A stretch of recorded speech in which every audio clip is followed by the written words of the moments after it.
Mini ब्लॉगचा आजचा माझा first day आहे अँड गाईज माझा 5th मंथ प्रेग्नन्सी चालू आहे. तर मी सकाळी 7 वाजता उठते. उठल्यावर सगळ्यात आधी मी थोडं कोमट 1 ग्लास गरम पाणी पिते. गरम पाणी सकाळी घेतलं की डायजेशन चांगलं होतं आणि याने आपली बॉडी डिटॉक्स पण होते. ब्लड सर्क्युलेशन आणि मेटाबॉलिझम पण चांगलं राहतं. सो जर तुम्ही पण प्रेग्नंट असाल तर तुम्ही पण रोज सकाळी उठल्यावर 1 ग्लास गरम पाणी घेऊ शकता आणि गरम पाणी पिल्यावर कॉन्स्टिपेशनचा पण त्रास होत नाही. सो नंतर मी ड्रायफ्रुट्स खाल्ले आणि योगा कंप्लीट केला. 20 मिनिट्स नंतर मी वॉकसाठी गेले. सो मी दिवसभरातून 3 किलोमीटर वॉक पूर्ण करते आणि त्यातला 1 किलोमीटर मी सकाळी कंप्लीट करते. त्याच्यानंतर मी ब्रेकफास्ट केला. ब्रेकफास्टमध्ये एग्स, ब्रेड आणि आवाकाडो खाल्ले. त्याच्यानंतर 11:30ला एक बनाना खाल्ला. सो मी दिवसातून 2 वेगवेगळ्या कलरचे फ्रुट्स खायचा ट्राय करते. त्याच्यानंतर 15 मिनिटं मी बुक रीड केला.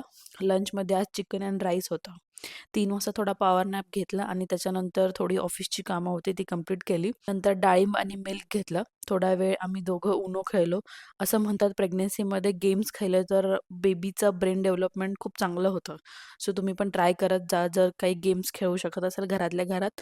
तर खूप दिवसापासून मला मोमोज खायची इच्छा होत होती. बट बाहेरच्या मोमोजमध्ये MSG असते आणि त्याच्यामुळेच मला प्रभात ते खाऊ देत नव्हता. म्हणून त्यांनी आज घरीच बनवलेले खूप मस्त झालेले. त्यांनी फर्स्ट टाईमच बनवलेले, पण तरी पण खूप छान झालेले आणि रात्रीच्या जेवणात पालक पनीर राईस बनवलेला. चला तर मग गुड नाईट. भेटूया उद्याच्या व्हिडिओमध्ये. बाय.